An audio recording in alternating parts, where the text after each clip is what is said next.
வணக்கம் யுவர்ஸ். தமிழ் மாதங்களின் சிறப்புகள் வரிசையில் தற்போது பங்குனி மாத சிறப்புகள் பற்றி காண்போமா? பங்குனி மாதம் சிறப்புகள். சூரியன் மீனராசியில் பயணம் செய்யும் மாதமே பங்குனி மாதம். இது 12வது மாதமாக வருகிறது.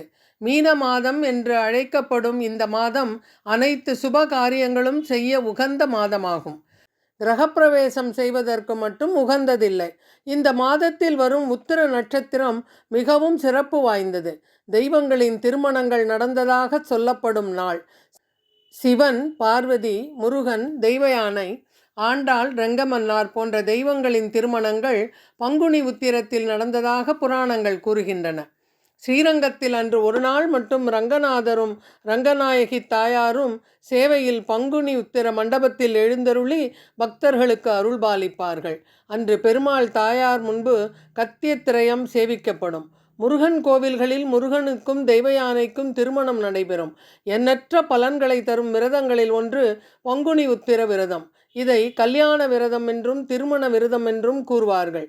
உத்திர நட்சத்திரத்தின் அதிபதி சூரியன். அதே நாளில் பௌர்ணமி நிலவு பொருந்தும் போது சூரியன், சந்திரன் இருவராலும் சிறப்பு பெற்ற நாளாகிறது. எனவே இந்நாளில் விரதம் இருப்பது சிறப்பு. அன்று புனித நீர்நிலைகளில் நீராடுவது மிக்க நன்மையை தரும். பங்குனி மாதத்தில் வரும் யுகாதி பண்டிகை, அதாவது அமாவாசைக்கு மறுநாள் பிரதமை என்று வரும் பண்டிகை கொண்டாடப்படுகிறது.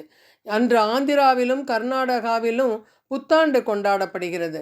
மகாராஷ்டிர மக்கள் இதனை குடிபட்பா என்றும், சிந்தி மக்கள் இதனை சேர்ச்சிதந்த் என்றும் கொண்டாடுகின்றனர். யுகாதி என்கிற சமஸ்கிருத சொல்லுக்கு புதிய ஆண்டின் துவக்கம் என்பது பொருள். இது சைத்திர மாதத்தின் முதல் வசந்த காலத்தில் சிறப்பை குறிக்கிறது. அன்று வைஷ்ணவ கோவில்களில் பஞ்சாங்கம் வாசிக்கப்படும்.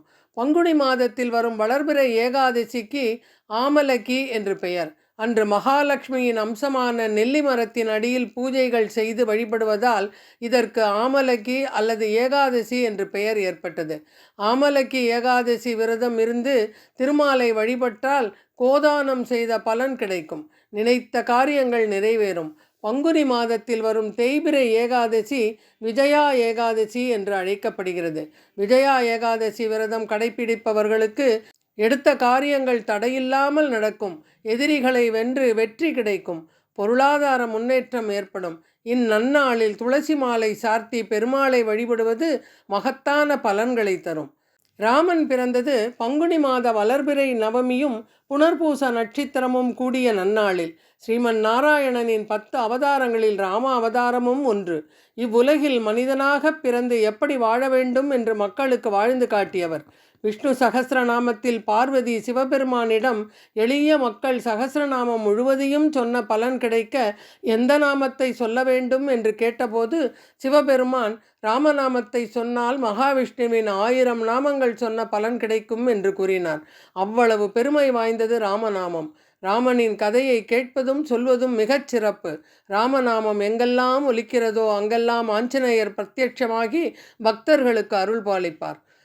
தமிழ் மாதங்களின் சிறப்புகள் வரிசையில் கடைசி மாதமான பங்குனி மாத சிறப்புகளை கண்டோம்.